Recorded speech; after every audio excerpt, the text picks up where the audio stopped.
tulis. Mau? Oke. Nah, nanti kita mau menulis kesepakatan kelas yang sudah kita sepakati. Oke, bisa? Bisa. Nah, sekarang guru mau nyiapin kertasnya.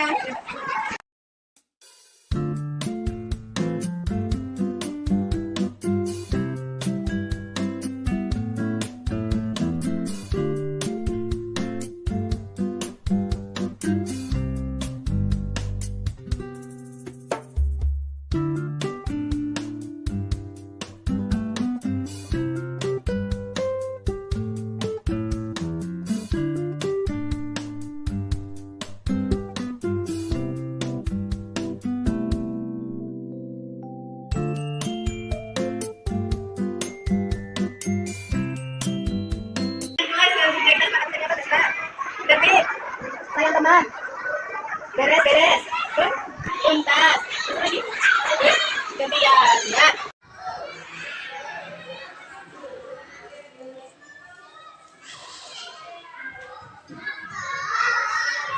Bismillahirrahmanirrahim. Assalamualaikum warahmatullahi wabarakatuh. Alhamdulillahirrahmanirrahim. Wassalatu wassalamu ala asyrofil anbiya'i wal mursalin sayyidina Muhammadin wa ala alihi washabihi ajmain. Yang terhormat Ibu Kepala Sekolah TK Islam Ratnaningsih, yang kami hormati teman-teman Ibu Guru TK Islam Ratnaningsih. Pertama-tama marilah kita panjatkan kehadirat Allah Subhanahu yang padanya siang hari ini kita diberikan kesempatan untuk berkumpul dalam rangka diseminasi modul 1.4 budaya positif yang akan disampaikan oleh Ibu Rismiati. Perkenankan saya selaku pembawa acara membacakan susunan acara pada siang ini. Acara yang pertama yaitu pembukaan, yang kedua sambutan yang akan disampaikan oleh Ibu Kepala Sekolah TK Islam Ratnaningsih, Ibu dari Nawastu ISKOM. Acara yang ketiga yaitu penindasan modul 1.4 budaya positif yang akan disampaikan oleh calon guru penggerak Ibu Rismiati SPD. Acara yang keempat yaitu lain acara yang pertama yaitu pembukaan. Marilah acara pada siang hari ini kita buka dengan bacaan basmalah bersama-sama. Semoga dengan bacaan basmalah acara pada siang hari ini dapat berjalan dengan lancar. Acara selanjutnya yaitu sambutan oleh Ibu dari Nawastu selaku Kepala Sekolah TK Islam Ratnaningsih. Kepada beliau langsung dan kami persilakan. Terima kasih kepada MC yang telah memberikan waktu kepada saya. Sebelumnya, Assalamualaikum warahmatullahi wabarakatuh. Alhamdulillah, astagfirullah wa na'udzubillahi min syururi anfusina wa min sayyiati a'malina. May yahdihillahu fala mudilla lahu wa may yudlil fala hadiya lahu. Asyhadu an la ilaha illallah wa asyhadu anna Muhammadar Rasulullah. Rabbi shrah li sadri wa yassir li amri wahlul 'uqdatam min lisani yafqahu qawli. Alhamdulillah, Ibu semuanya, puji syukur mana senantiasa kita panjatkan kehadirat Allah Subhanahu wa taala sehingga pada kesempatan pagi siang hari ini kita bisa berkumpul di TK Islam Ratnaningsih dalam rangka mengikuti penindasan ataupun diseminasi dari Ibu Rismiati Sarjana Pendidikan. Sebagaimana kita tahu, alhamdulillah salah satu dari ibu guru kita yaitu Ibu Rismiati telah terpilih sebagai calon guru penggerak pada angkatan ke-7. Dari beberapa rangkaian yang telah beliau ikuti, salah satunya di sini ada tugas yaitu penyampaian diseminasi modul 1.4 tentang budaya positif. Budaya positif memang sangat perlu sekali diterapkan di dalam sekolah, terutama di sekolah TK Islam Ratnaningsih. Jadi harapannya nanti dengan disampaikannya tentang budaya positif ini nanti bisa kita terapkan di TK Islam Ratnaningsih. Jadi kami mohonkan kepada ibu-ibu guru semuanya nanti untuk bisa memperhatikan, mendengarkan, mengambil ilmunya, dan juga nanti bisa memberikan masukan apabila memang diperlukan beberapa masukan kepada Ibu Rismiati. Sepertinya dari saya sambutannya seperti itu saja. Terima kasih sekali kepada Ibu Rismatun yang sudah memberikan forum ini. Semoga nanti berjalan dengan lancar dan marilah kita dengarkan nantinya dengan seksama. Sekian dari saya, ada kurang dan lebihnya mohon dimaafkan. Akhir salam, assalamualaikum warahmatullahi wabarakatuh. Berikan kepada pengajar.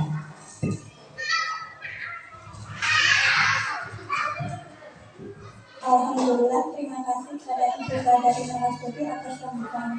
Acara selanjutnya yaitu inti pembahasan modul 1.4 budaya positif yang akan disampaikan oleh calon guru penggerak Ibu Rismiawati Sarjana Pendidikan. Kepada Ibu Rismiawati, waktu dan tempat kami persilakan.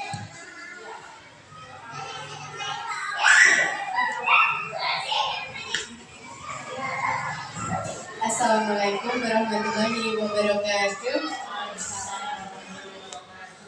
Alhamdulillah, terima kasih kepada Ibu Kepala Sekolah, kepada teman-teman semua yang sudah bisa hadir pada kesempatan siang hari ini, yaitu dalam rangka pemenuhan tugas pendidikan calon guru penggerak saya yang alhamdulillah sudah sampai di akhir modul 1, yaitu modul 1.4 tentang budaya positif. Pada kesempatan kali ini saya akan menyampaikan sedikit tentang apa itu budaya positif.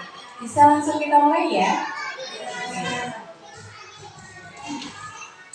Apa itu budaya positif? Budaya positif di sekolah adalah nilai-nilai, keyakinan, dan kebiasaan-kebiasaan di sekolah yang berpihak kepada murid agar murid dapat berkembang menjadi pribadi yang kritis, penuh hormat, dan tanggung jawab. Nah, dalam mewujudkan budaya positif ini, guru memegang peranan yang sangat penting, sentral. Guru harus memahami posisi apa yang tepat untuk mewujudkan budaya positif, baik di lingkungan sekolah maupun di lingkungan kelas. Nah, pada kesempatan kali ini kita akan mengenal 5 posisi kontrol guru. Yang pertama adalah penghukum. Apa itu penghukum? Seorang penghukum bisa menggunakan hukuman fisik maupun verbal kepada peserta didik atau kepada peserta dalam menjalankan posisi penghukum. Penghukum senantiasa mengatakan bahwa sekolah memerlukan sistem atau alat yang dapat untuk menekan murid-murid lebih dalam lagi. Contoh kalimat yang biasanya digunakan oleh seorang penghukum adalah patuhi aturan saya, awas kalau tidak. Itu contoh yang pertama. Kemudian, kamu selalu saja salah. Contoh yang lainnya, selalu pasti kamu yang terakhir menyelesaikan tugas. Seperti itu. Nah, guru yang seperti ini percaya hanya ada satu cara agar pembelajaran bisa berhasil, yaitu sebagai cara beliaunya, cara guru tersebut. Ciri khas penghukum adalah nada suara tinggi, mata melotot, jari menunjuk, dan menghardik. Itu adalah ciri sebagai penghukum.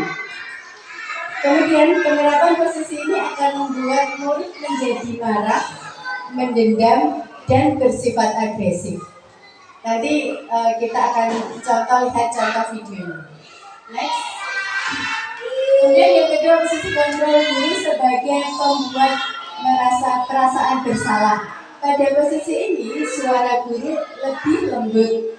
Pembuat rasa bersalah akan menggunakan keheningan yang membuat orang lain merasa tidak nyaman, bersalah, atau rendah diri. Contoh kalimat yang biasa digunakan adalah, Ibu sangat kecewa sekali kepadamu. Suaranya lembut ya. Berapa kali Ibu harus memberitahu kamu? Kemudian, gimana coba kalau orang tua kamu tahu apa yang kamu perbuat di sekolah? Itu contohnya. Dan ciri khas pembuat merasa bersalah adalah nada suara memelas, halus, atau sedih, dan merapat kepada anak.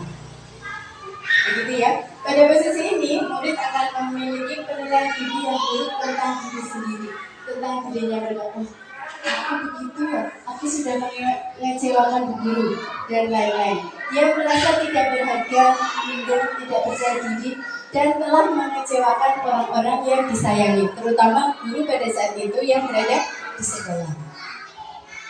Kemudian next, yang ketiga, guru sebagai teman. Nah, pada posisi ini, guru tidak akan menyakiti muridnya, namun akan tetap berupaya mengontrol murid melalui persuasi. Posisi teman pada guru bisa memang negatif ataupun positif. Ternyata tidak semua yang menggunakan posisi teman itu ada positifnya, tapi juga ada negatifnya. Positif berupa hubungan baik yang terjalin antara guru dan murid. Hal negatif yaitu suatu saat guru tersebut tidak membantu, maka murid akan merasa kecewa. Murid akan tergantung pada guru tersebut.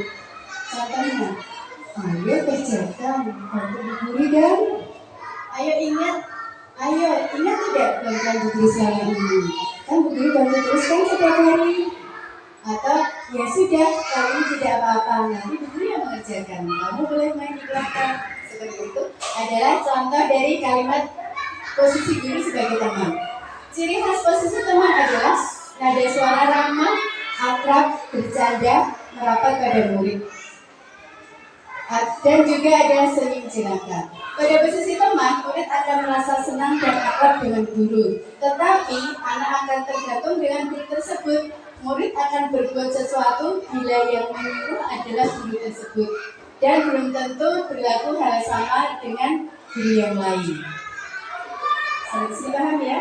Jadi satu anak ini hanya menurut kepada satu guru yang disuka tadi.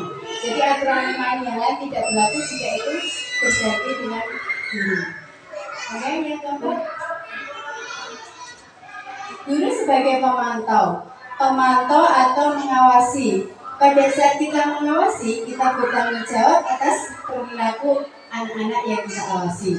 Posisi pemantau berdasarkan pada peraturan dan konsekuensi. Jadi ada aturan, ada juga konsekuensi. Dengan menggunakan sanksi atau konsekuensi, kita dapat memisahkan hubungan pribadi kita dengan murid. Biasanya kalimat yang digunakan adalah peraturannya apa? Kamu tahu?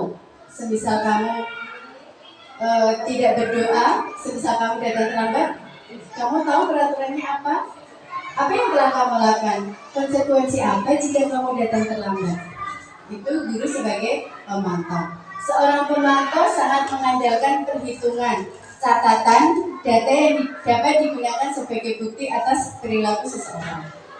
Ciri khas pemantau adalah suara nada datar, bahasa tubuh formal. Pada posisi pemantau, murid memahami konsekuensi yang harus dijalankan karena telah melanggar salah satu peraturan sekolah. Tetapi murid tetap dibuat tidak nyaman karena adanya suatu sanksi yang diperoleh jika dia melanggar suatu aturan. Selanjutnya, yang terakhir adalah posisi manajer.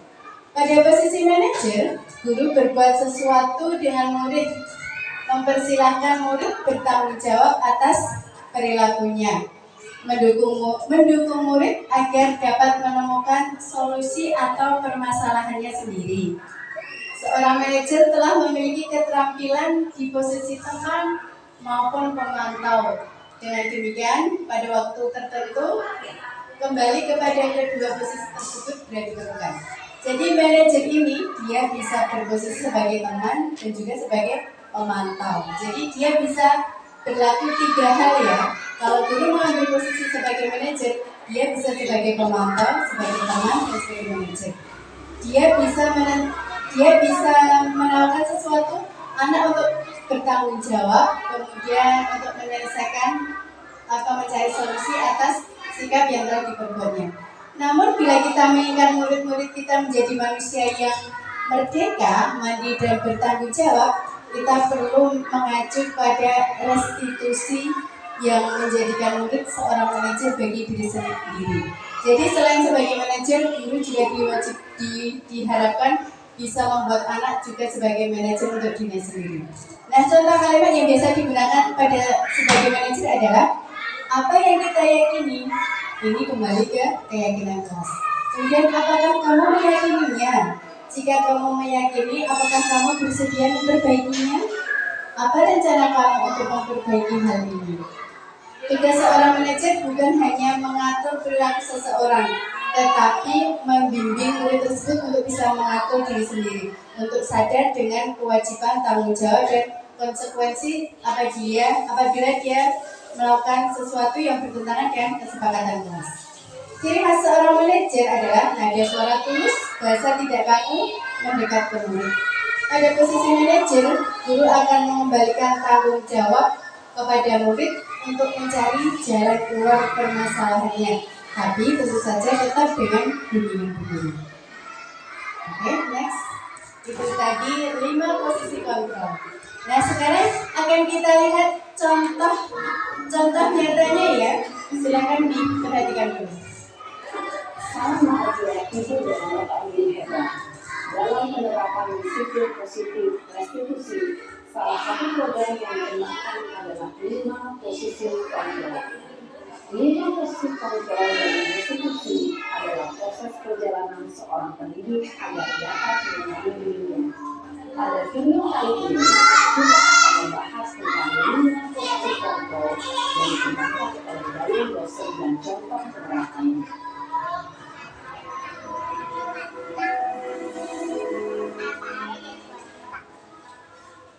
Lima posisi kontrol itu adalah 1. Posisi penghukum, 2. Posisi pembuat rasa bersalah, 3. Posisi teman, 4. Posisi pemantau atau monitor, dan 5. Posisi manajer. Sebelum memahami kelima posisi tersebut, mari kita saksikan kasus lain dan menggambarkan dua pemilik sekolah dan melihat bagaimana kelima posisi kontrol dalam menghadapi masalah tersebut. Nah, teman-teman, demikian tadi video tentang posisi 5 kontrol guru. Jadi sudah banyak sekali ya, ada 5 ya, kita review kembali ada 5. Nah, dari kelima tadi tentu ada banyak segi positif dan negatifnya. Nah, selama ini kira-kira teman-teman apa saja kira-kira sudah aku lakukan? Wah, aku selama ini sudah di posisi teman. Wah, aku sebagai posisi pembuat rasa bersalah. Atau mungkin sudah ada ke level yang tertinggi yaitu sebagai manajer. Boleh saya minta pendapat dari teman-teman? Boleh. Mulai dari Bu Tiwi. Oke, Bu Tiwi kira-kira sampai sejauh ini Bu Tiwi sudah berada di posisi mana yang sudah dilaksanakan? Boleh lebih dari 1. Oh, boleh, silakan. Mungkin sama yang pertama sebagai teman. Terus yang kedua, saya merasa juga seperti manajer karena ketika anak misalnya berselisih, saya mencoba mereka untuk menyelesaikan masalahnya sendiri. Jadi tidak langsung ke apa-apa guru dulu. Gitu. Wah, terima kasih. Hebat Mbak Tiwi, berarti tangannya kan? Oke. Selama ini Bu Tiwi sudah berperan posisi kontra sebagai teman dan juga sebagai manajer. Kita cari yuk pendapat yang lain. Monggo, coba dari Bu Iin. Terima kasih. Kalau jujur jadi pas tadi mulai disampaikan materi tentang 5 posisi kontrol guru itu, dari pertama sampai kelima kok saya jadi merasa saya pernah melakukan semuanya gitu ya. Saya pernah di posisi semuanya itu gitu, termasuk itu. Jadi saya jadi merasa kok saya jadi kayak di introspeksi diri gitu. Di posisi seperti ini itu sebenarnya pas atau tidak gitu ya. Akhirnya kan yang terpikir di saya seperti itu.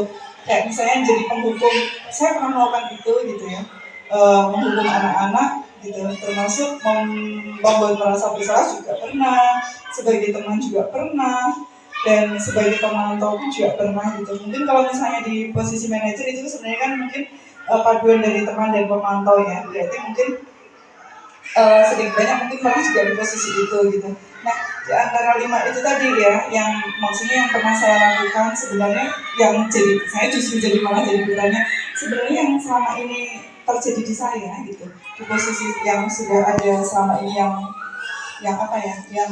sudah saya lakukan sebagai seorang guru sebenarnya sudah tepat atau belum, ataukah di 5 posisi ini adakah yang paling tepat itu di posisi yang mana gitu.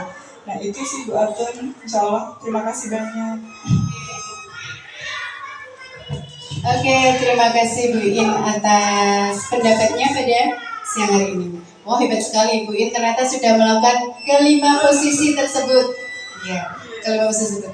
Nah, tidak afdol jika pendapat ini tidak kita tanyakan kepada Ibu pimpinan kepala sekolah. Oke Ibu. Terkait dengan 5 posisi kontrol, Ibu, saya pernah sempat mengajar juga di kelas, jadi sempat mengalami dan juga melakukan beberapa posisi dari 5 ini. Tapi memang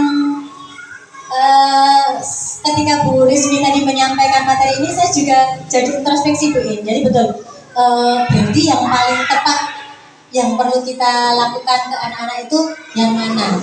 Sebaiknya yang mana? Karena di posisi mana? Karena beberapa posisi juga ternyata ada positif dan negatifnya, ada kekurangan dan kelebihannya. Tapi yang pernah saya lakukan memang tidak jauh berbeda dengan Bu ini. Jadi memang saya pernah mengajar dengan anak-anak itu memang pernah memposisikan sebagai posisi pemukul, itu memang pernah.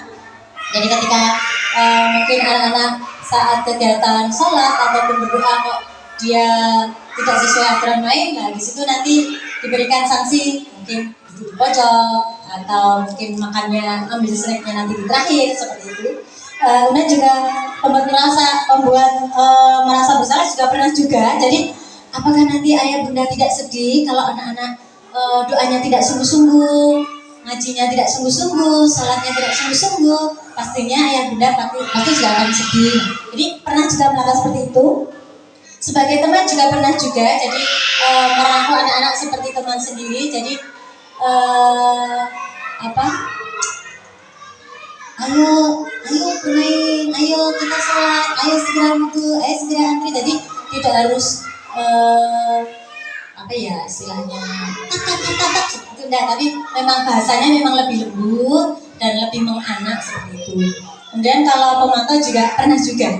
Jadi memang dari 5 posisi ini pernah mengalami Bu Rizmi, pernah melakukan, dan memang sampai saat ini saya masih penasaran juga yang lebih tepatnya nanti kita lakukan itu yang mana. Jadi nanti ilmunya Bu Rizmi mungkin lebih tahu duluan ini. Terima kasih, sepertinya itu dulu. Saya kembalikan. Oke, terima kasih. Mana apresiasinya buat teman-teman yang sudah memberikan pendapatnya pada siang hari ini. Nah, tadi kita sudah mengenal 5 posisi kontrol. Tadi ya ada beberapa teman yang tidak ditanya, mungkin sebenarnya sudah hampir melakukan hampir semua ya. Kita sebagai teman kadang juga membuat rasa bersalah. Nah, dari kesemua posisi tadi, posisi manakah yang paling ideal? Berdasarkan materi yang saya sampaikan tadi, posisi ideal adalah posisi sebagai manajer. Karena di posisi manajer itu adalah melibatkan beberapa posisi kontrol. Tadi ada sebagai teman dan juga sebagai pemantau. Ya. Jadi posisi yang ideal adalah posisi kontrol sebagai manajer. Jadi di situ Bu Guru berlaku sebagai teman dengan bahasa yang lembut. Tidak menghardik, dengan bahasa yang pendekatan yang halus, yang lembut kepada anak. Dan juga ada pemantau. Pemantau itu berarti kita juga harus melatih anak-anak untuk bisa bersikap tanggung jawab, mandiri, dan banyak hal. Tentu saja sesuai dengan yang dicita-citakan.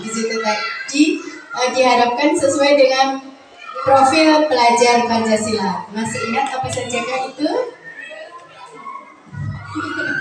Profil pelajar Pancasila ada mandiri, berpikir kritis, gotong royong, kebinekaan global. Satu lagi, kreatif. Nah, diharapkan anak-anak mempunyai karakter seperti itu ya. P5 dalam menghadapi setiap situasi ketika ada di sekolah.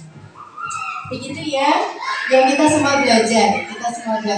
Misalnya sekarang saya lagi di posisi sebagai teman, tidak apa-apa. Berarti nanti kita meningkatkan kualitas kita supaya bisa menjadi pemantau.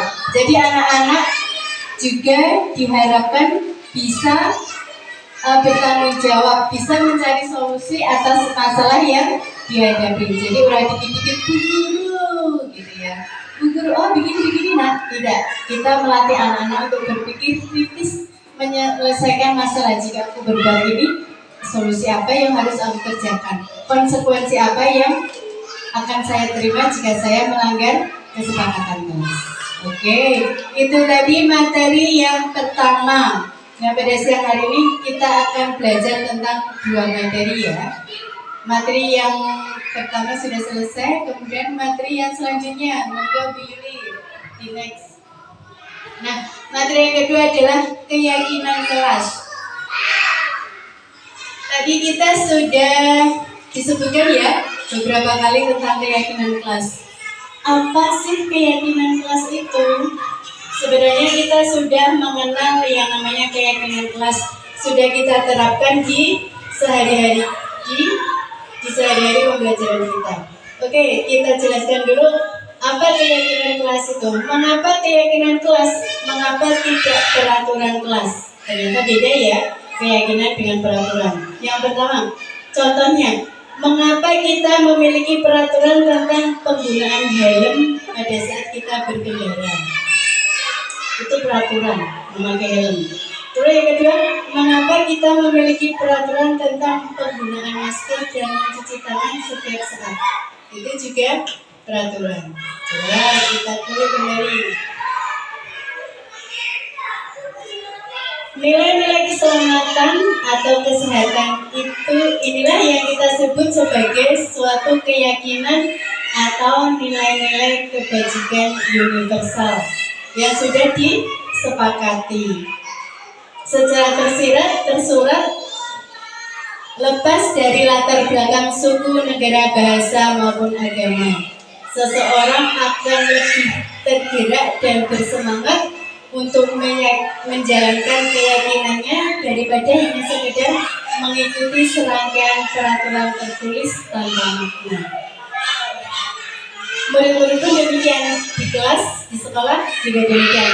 Anak-anak mereka perlu mendengar dan memahami arti sesungguhnya tentang peraturan-peraturan yang diberikan. Apa nilai-nilai kebajikan yang ada di balik peraturan tersebut? Apa tujuan utamanya? Dan menjadi tidak tertarik atau takut sehingga hanya sekedar mengikuti serangkaian peraturan yang mereka tanpa pahami tujuan mulianya. Nilai-nilai kebajikan universal dapat menjadi landasan kita dalam membuat suatu keyakinan sekolah atau menentukan visi dan misi dari sebuah institusi sekolah. Jadi, peraturan, bedanya peraturan dengan keyakinan kelas tadi, keyakinan. Kalau peraturan itu sekedar peraturan yang ditulis, ini sudah jadi. Sementara keyakinan adalah melibatkan kesepakatan seluruh penghuni. Kalau keyakinan kelas ya seluruh penghuni sekolah atau seluruh penghuni kelas. Itu keyakinan kelas. Jadi anak-anak penghuni sekolah diberi paham bahwa apa nilai kebajikan yang terkandung dari peraturan tersebut. Sampai di sini sudah punya gambaran? Oke, selanjutnya next. Nah, pembentukan keyakinan kelas. Keyakinan kelas bersifat lebih abstrak daripada peraturan, yang lebih rinci dan lebih konkret. Itu nomor 1 ya, sudah kelihatan ya? Oke. Yang nomor 2, keyakinan kelas berupa pernyataan-pernyataan universal. Kemudian yang ketiga, pernyataan keyakinan kelas dibuat dalam bentuk positif. Keyakinan kelas hendaknya tidak terlalu banyak sehingga mudah diingat dan dipahami oleh semua warga kelas. Nah, jadi keyakinan kelas itu menggunakan kalimat yang pendek-pendek saja. Misalnya, buang sampah di tempat sampah. Berjalan pelan-pelan. Gitu ya. Jadi kalimat yang digunakan juga kalimat positif, tidak jangan berlari, tapi diganti dengan berjalan pelan-pelan. Nanti kita cari lagi. Semua warga kelas hendaknya ikut berkontribusi dalam pembuatan keyakinan kelas lewat kegiatan curah pendapat. Jadi keyakinan kelas itu melibatkan banyak sekali pendapat dari seluruh warga di sekolah atau di kelas. Bersedia meninjau kembali keyakinan kelas dari waktu ke waktu. Jadi dari waktu ke waktu keyakinan kelas itu bisa berubah. Ada yang sudah tidak berlaku, Ada yang harus dipenuhi. Next. Prosedur pembentukan keyakinan kelas atau sekolah.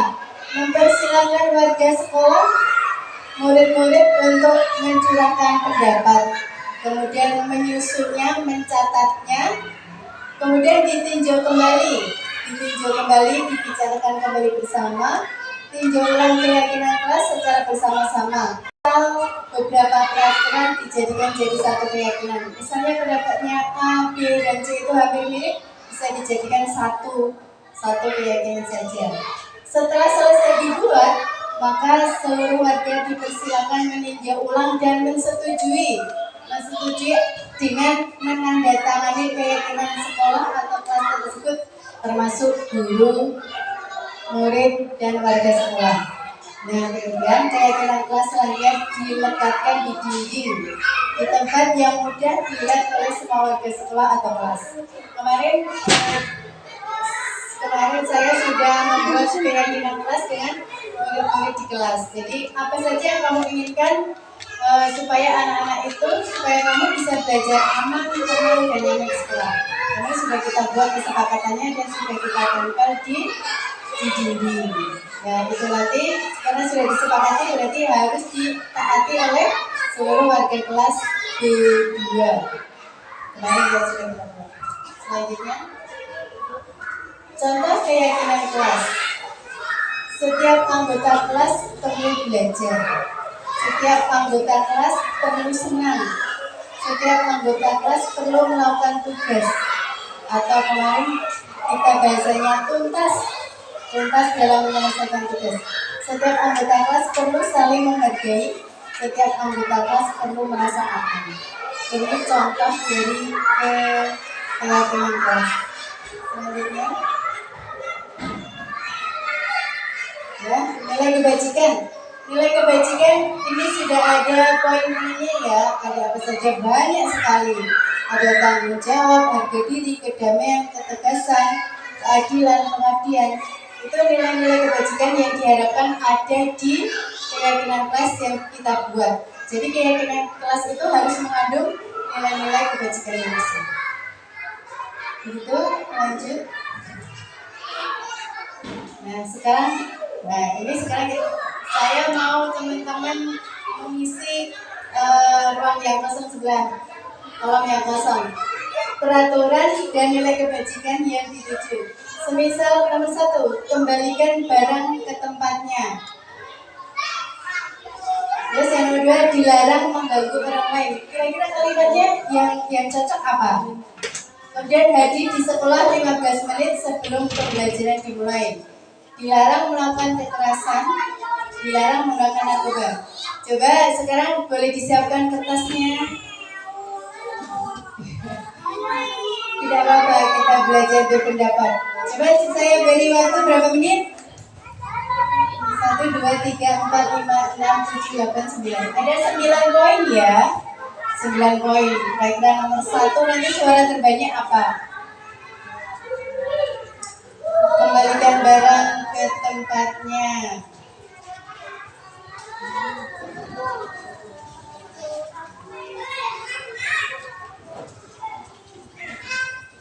Dilarang mengganggu orang lain. Ini tadi sesuai dengan nilai-nilai kebajikan yang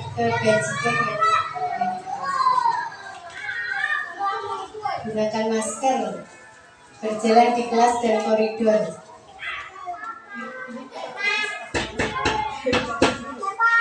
Boleh, atau langsung aja. Oke, langsung jawabannya coba. Kalau kembalikan barang ke tempatnya, tanggung jawab. Oke. Yang lain ada? Lanjut, dilarang mengganggu orang lain. Menyayangi, belas kasih, menghargai. Oke. Selanjutnya, hadir di sekolah 15 menit sebelum pembelajaran dimulai. Disiplin.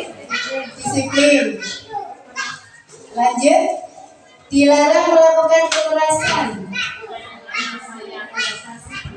Belas kasih, menyayangi. Oke, lanjut, dilarang menggunakan narkoba.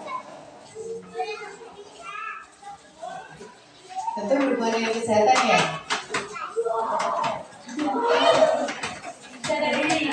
Menyayangi diri sendiri. Oke. Next lanjut.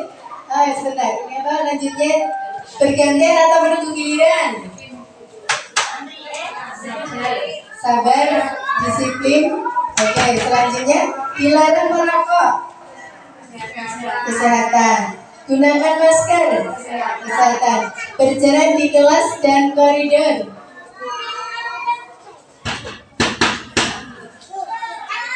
Apa berjalan di kelas di koridor? Apa kira-kira? Oke, orang lain? Coba kita buka kuncinya. Coba next. Ya, ini. Tanggung jawab.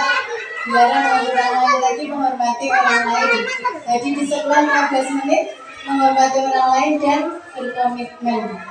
Dilarang melakukan kekerasan yaitu keselamatan, menghormati orang lain. Dilarang menggunakan narkoba dan kesehatan. Bergantian untuk menggiliran, menghormati orang lain dan bersabar. Kesehatan, keselamatan, kesehatan, keamanan.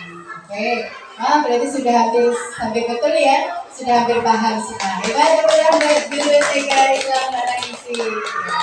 Bisa berarti kalau kita sudah mau bikin keyakinan kelas, sudah bisa kayaknya ya, langsung bisa eksekusi.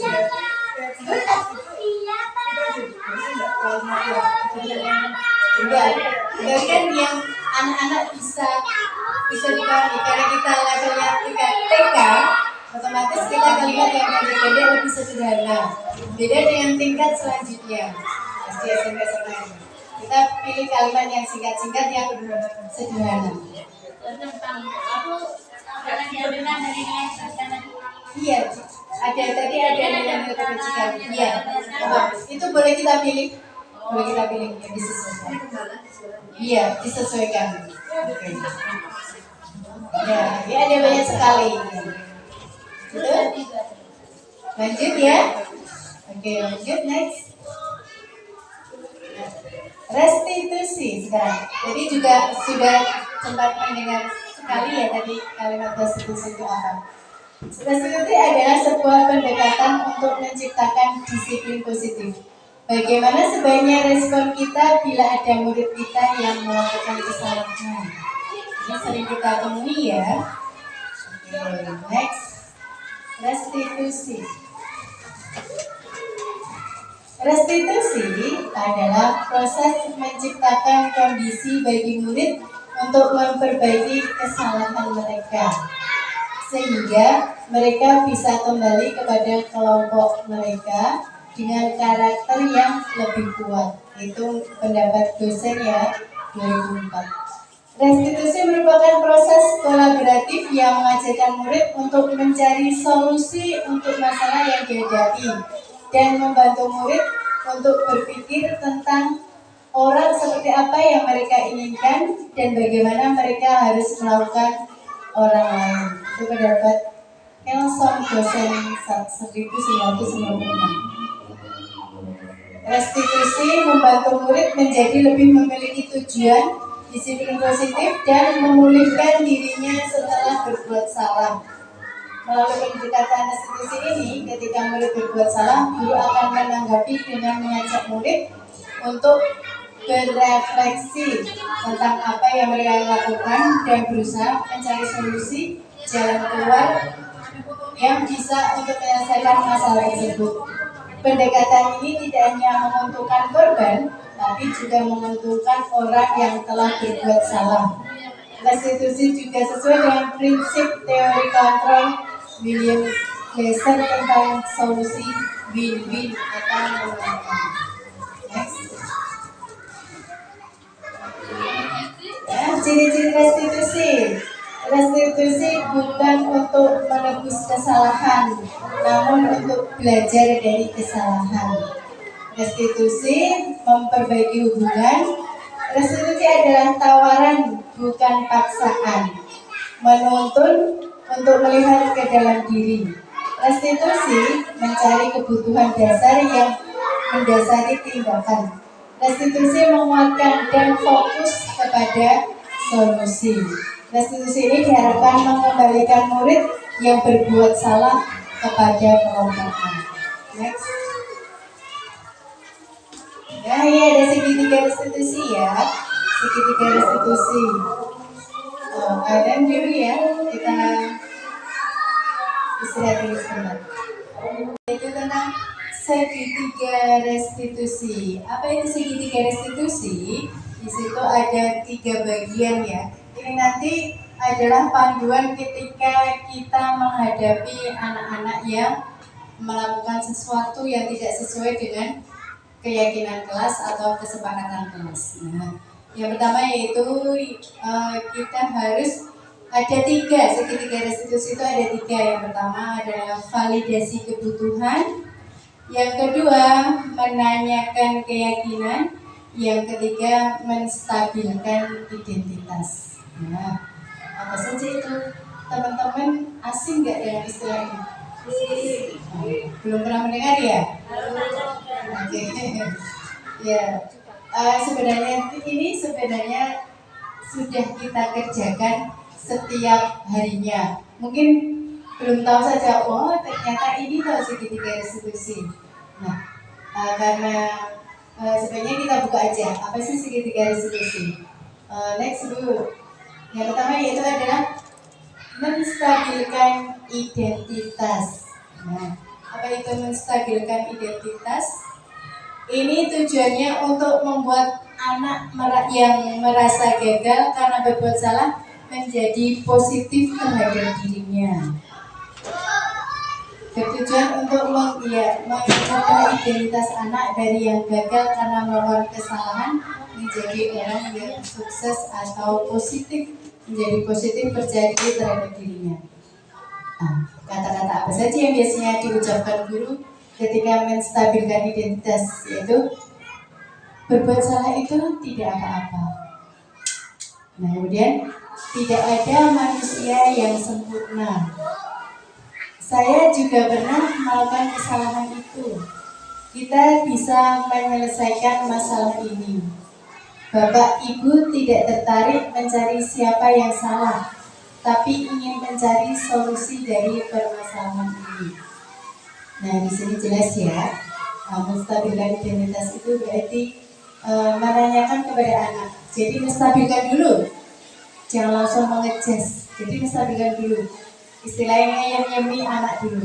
Oh, tidak apa-apa, berbuat salah itu wajar, alami. Guru juga pernah berbuat salah. Gitu ya. Jadi anak itu merasa, wah aku percaya diri, aku itu positif, tidak langsung dijatuhkan secara kepercayaan dirinya. Jadi itu yang pertama adalah ketika kita menemui anak-anak yang melakukan kesalahan atau tidak patuh dengan keyakinan kelas, hal yang pertama adalah menstabilkan identitas dulu. Ini hanya contoh kalimat yang biasa digunakan. Teman-teman bisa menggunakan contoh kalimat yang lain yang menstabilkan identitas. Nanti kita cari contoh kasusnya ya. Kemudian yang kedua, next tuh, validasi tindakan yang salah. Di sini adalah membantu murid untuk mengenali basic need atau kebutuhan dasar yang ingin dipenuhinya ketika dia melakukan kesalahan tersebut. Kebutuhan dasar apa-apa yang mendasari sebuah tindakan, kita akan bisa menemukan cara-cara yang paling efektif untuk memenuhi kebutuhan tersebut. Dasarnya, setiap tindakan manusia tujuannya adalah memenuhi kebutuhan dasar.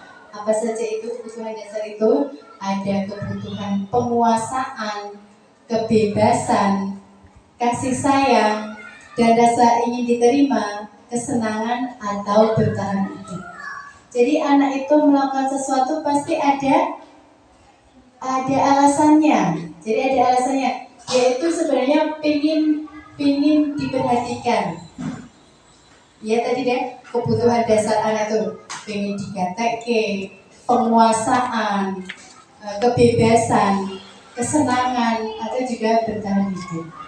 Kalimat apa yang biasanya digunakan guru ketika memvalidasi tindakan anak yang salah, yaitu kamu bisa melakukan hal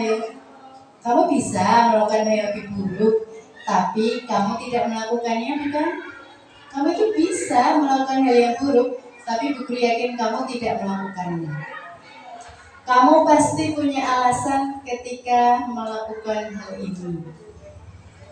Jadi kamu patut bangga pada dirimu sendiri karena kamu telah melindungi sesuatu yang penting buatmu. Contohnya misalnya, atau dia membela ibunya. Kalau anak-anak di tingkat SMA, SMK itu ya, dia sudah menghina ibuku, makanya dia aku pukul. Nah, seperti itu. Kalau di TK mungkin tarafnya masih sekitar berebut mainan atau apa ya, merusak barang pribadinya. Kalau anak-anak di tingkat atasnya mungkin lebih menjaga harga diri. Kemudian kamu boleh mempertahankan sikap itu, tapi kamu harus menambahkan sikap yang baru. Kamu boleh usulkan seperti itu, tapi kamu harus menambah sikap yang baru. Otomatis tentu pasti hal yang lebih positif. Itu yang ketiga, tanyakan keyakinan. Ini berhubungan dengan teori kontrol. Teori kontrol yang menyatakan bahwa kita pada dasarnya termotivasi secara internal. Keyakinan identitas sukses telah tercapai langkah 1. Kemudian tingkah laku yang salah telah divalidasi, yaitu langkah kedua. Maka anak siap untuk dihubungkan dengan nilai-nilai yang dia percaya dan berpindah menjadi orang yang dia inginkan. Jadi yang nomor 1 tadi sudah tercapai ya. Anak melihat kesalahannya dihubungkan dengan norma sosial dan nilai-nilai yang mendasari manusia berinteraksi dengan orang lain. Nah, biasanya guru berkata, apa yang kita percaya sebagai kelas, apa yang kita percaya pada keyakinan kelas, apa nilai-nilai umum yang telah kita sepakati. Kemudian, apa bayangan kita tentang kelas yang ideal. Apa yang kamu rasakan ketika kamu melakukan itu, kamu menjadi orang yang seperti apa. Di penghujung dari materi yang saya sampaikan. Nah, tadi ada banyak sekali ya yang telah saya sampaikan pada siang hari ini. Yang pertama tadi, teman-teman masih ingat apa tadi tentang apa? Oh iya, ada budaya positif. Yang kedua, keyakinan kelas. Yang ketiga adalah segitiga restitusi. Nah, dari ketiga materi tersebut, kira-kira materi yang paling menarik menurut teman-teman apakah? Atau hal yang baru? Merupakan hal yang baru. Restitusi, ya. Ya, selama ini kita semisal menghadapi anak-anak yang mengalami melakukan sesuatu, belum kita kalimat yang kita gunakan mungkin belum seperti itu ya. Biasanya kita langsung menjudge. Kenapa? Padahal kalimat kenapa, mengapa itu harus kita hindari. Jadi kita itu memilih kalimat lain supaya anak itu berani bercerita, berani mengungkapkan alasan. Anak melakukan sesuatu pasti ada alasannya. Aku memukul dia karena dia menumpahkan minumku, misalnya kayak gitu. Aku terlambat datang ke sekolah karena ibu lagi sakit. Jadi anak melakukan sesuatu kesalahan atau tidak sesuai dengan kesepakatan kelas itu pasti ada alasannya. Nah, tugas guru adalah menggali. Itu tadi dengan tiga langkah tersebut. Oke, sekarang untuk refleksi kali ini, hal baru apa yang mengubah paradigma saya yang saya dapatkan? Mungkin saya bisa minta pendapat dari teman-teman. Hal baru apa yang diperoleh setelah kita mempelajari tentang budaya positif? Hal baru yang setelah kita lakukan itu yang paling bagus adalah di tingkat manajer. Kenapa kok tingkat manajer? Karena di situ itu kita dapat membentuk anak menuju untuk menjadi seorang anak yang disiplin positif dan bisa menumbuhkan rasa tanggung jawab pada si anak. Selain itu juga bisa memerdekakan si anak-anak dari cara mereka belajar, berusaha pun juga kita bisa lebih tinggi, lebih bisa memberikan wacana dalam menyikapi sikap dari si anak. Kemudian selanjutnya yaitu ternyata keyakinan keras pun juga dibutuhkan harus kita eksplor kembali sehingga dalam mengajar pun kita bisa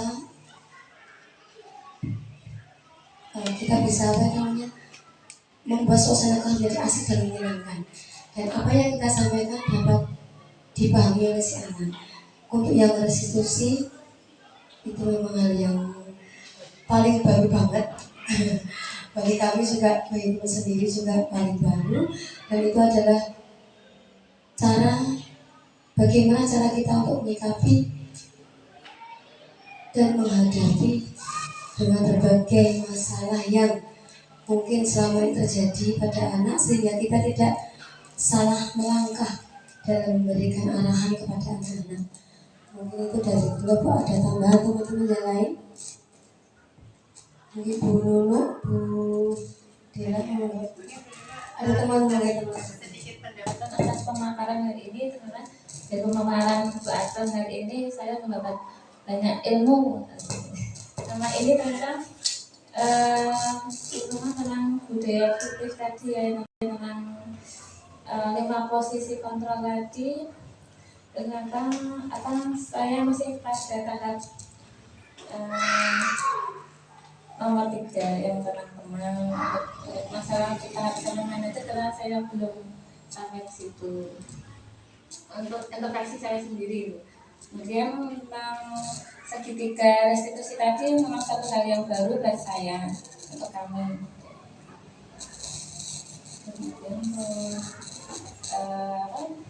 saya juga hari ini juga dapat ilmu baru tentang keyakinan keras tadi.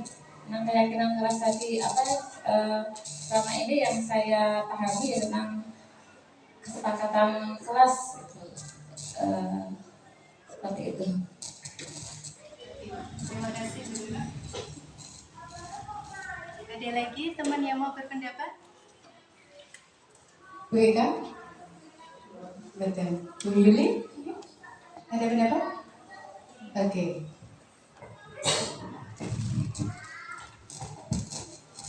Terima kasih Bu Aton atas waktunya. Jadi terima kasih atas pemaparan juga pada siang hari ini. Alhamdulillah ketika dipaparkan dari Bu Aton tadi, kita semua di sini jadi mendapat ilmu baru bahwa ternyata selama ini masih jauh dari kata sempurna ketika kita mendampingi anak-anak dalam belajar. Itu saja. Dan ya untuk mencapai level manajer tadi ternyata kita masih perlu banyak belajar dari anak-anak juga itu yang sedikit mengubah paradigma saya ketika saya mendapatkan pemaparan hari ini. Mungkin itu saya Bu dari saya.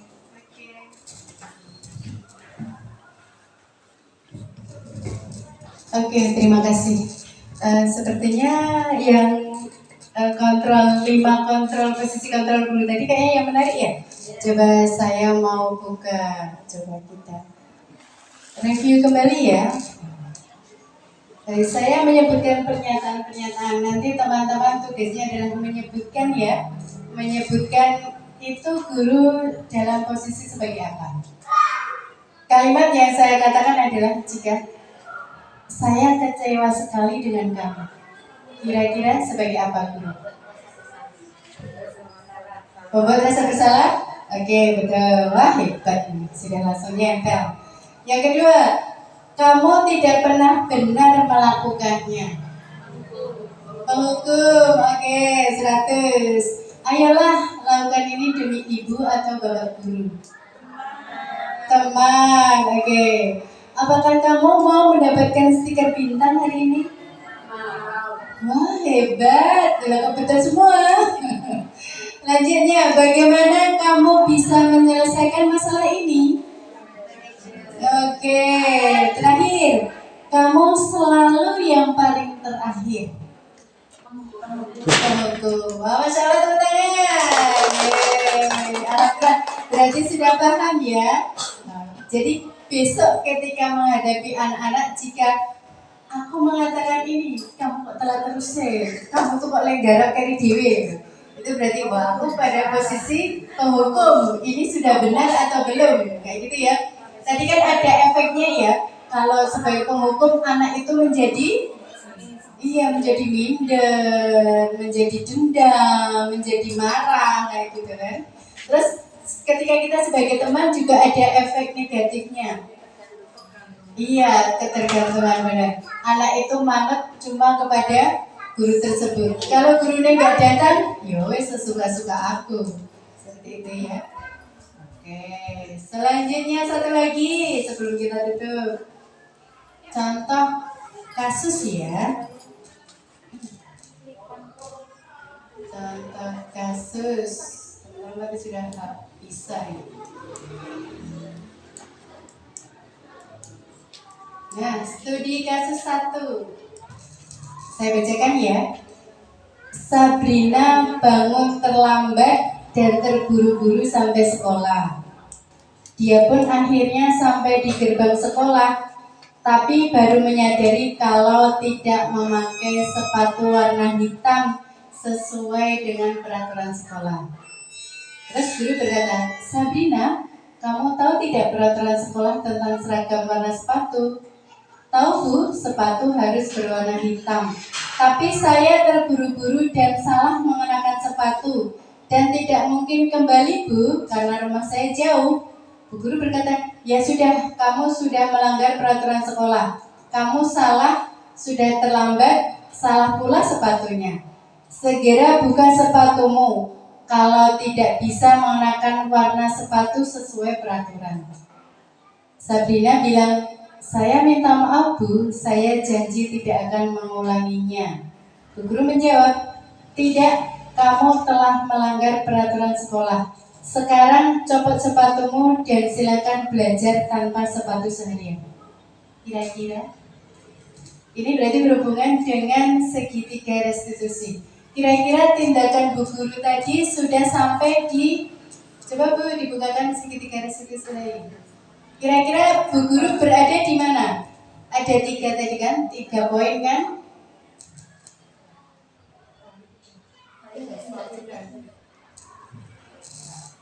Kira-kira Bu guru, sebentar. Yang pertama, kira-kira Bu guru di sini posisi kontrol sebagai apa? Penghukum. Karena langsung memberi hukuman. Iya. Terus kira-kira yang harus dilakukan guru tersebut adalah validasi tindakan yang salah. Itu terdapat pada kalimat apa kira-kira? Kamu sudah melanggar peraturan sekolah. Iya. Terus selanjutnya apa lagi? Kelihatan nggak? Nggak kelihatan. Oke, yang di anu aja Bu. Nextnya.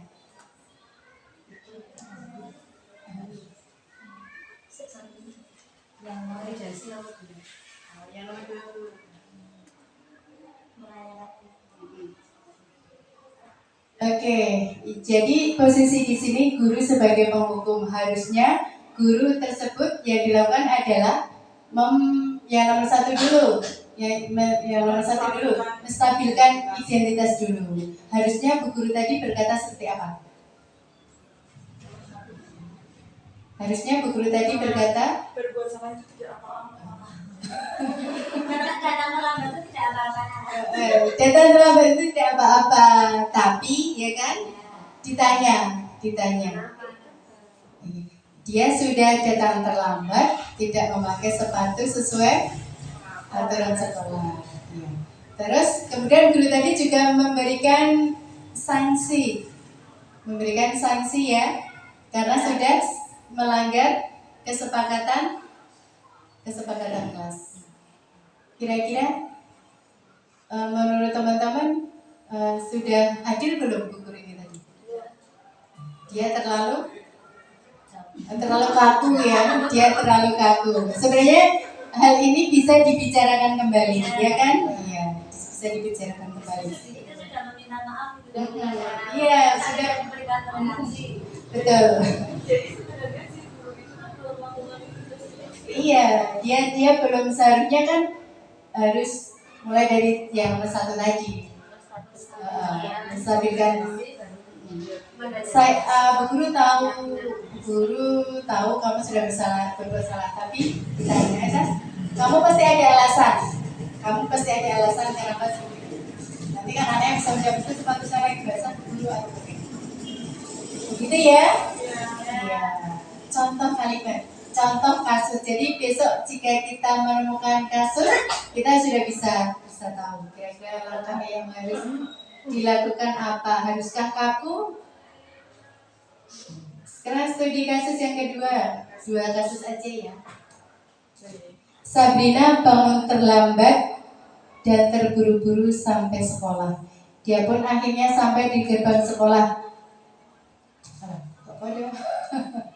Tidak memakai warna sepatu hitam. Oh iya, dia tidak memakai sepatu warna hitam sesuai peraturan sekolah. Sabrina, kamu tahu kenapa ibu panggil?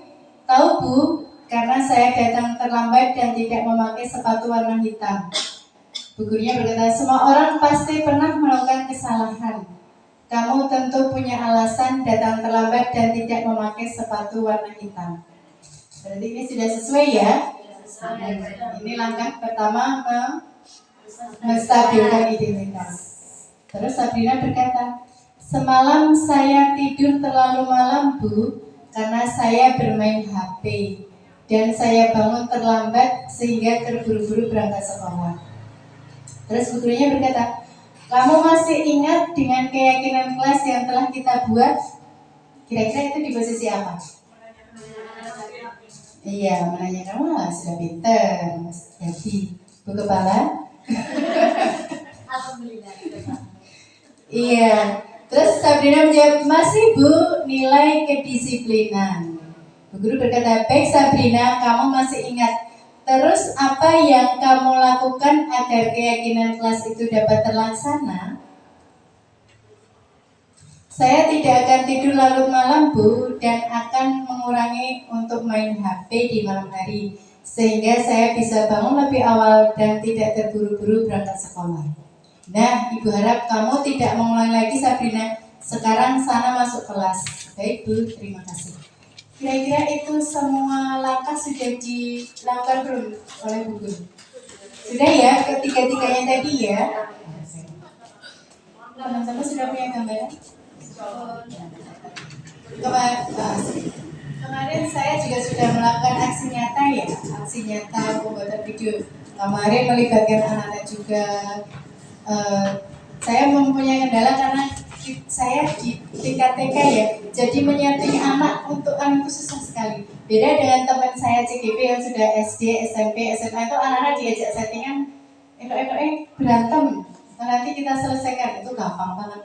Kemudian saya juga mengalami kesulitan ketika harus mengajarkan anak-anak untuk bermain drama. Padahal kamu datang terlambat ya, padahal aku tuh gak pernah terlambat dulu. Seperti itu. Aku tuh tidak pernah berebut mainan.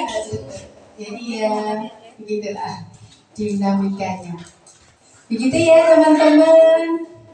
Mungkin yang sedikit saya sampaikan dari ketiga materi tadi, dengan harapan semoga teman-teman tercerahkan, atau semisal ada hal baru, semoga itu menambah wawasan teman-teman semua, terutama saya juga masih dalam taraf belajar. Semoga nanti kita bisa melaksanakan, mengaplikasikan di kegiatan pembelajaran sehari-harinya. Semoga kita yang kemarin masih di level kontrol guru sebagai penghukum, pembuat rasa bersalah, semoga besok mulai naik levelnya ya, mulai jadi manajer. Manajer itu perpaduan dari teman dan pemantau. Sebenarnya sih gimana dulu? Ya, sesuai dengan apa manajer itu kan sesuai apa? Manajer beneran. Langkahnya itu perlu perjuangan. Oh iya, jelas ya. Dan di level manajer itu kita juga membuat anak berlatih untuk bernara kritis ya. memecahkan masalah, mencari solusi, bertanggung jawab, dan lain-lain. Begitu ya Bu, kita belajar bersama. Nah, semoga dimudahkan ya. Dan semoga besok segera menyusul CGP lain di TKI Selamat Analising. Oke, demikian tadi ya. Terima kasih teman-teman atas hadiahnya siang hari ini. Banyak salah dan khilafnya mohon dimaafkan. Ambillah yang baik-baik saja, yang jelek-jelek lupakan. Terima kasih. Assalamualaikum warahmatullahi wabarakatuh.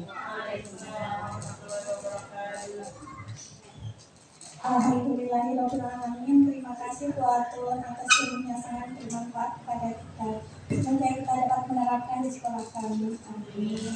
Tidaklah kita di penghujung acara, banyak salah dari saya dalam membawakan acara. Saya mohon maaf yang sebesar-besarnya. Marilah kita tutup acara pada siang hari ini dengan bacaan hamdalah bersama-sama. Alhamdulillahirrahmanirrahim. Wassalamualaikum warahmatullahi wabarakatuh. Waalaikumsalam.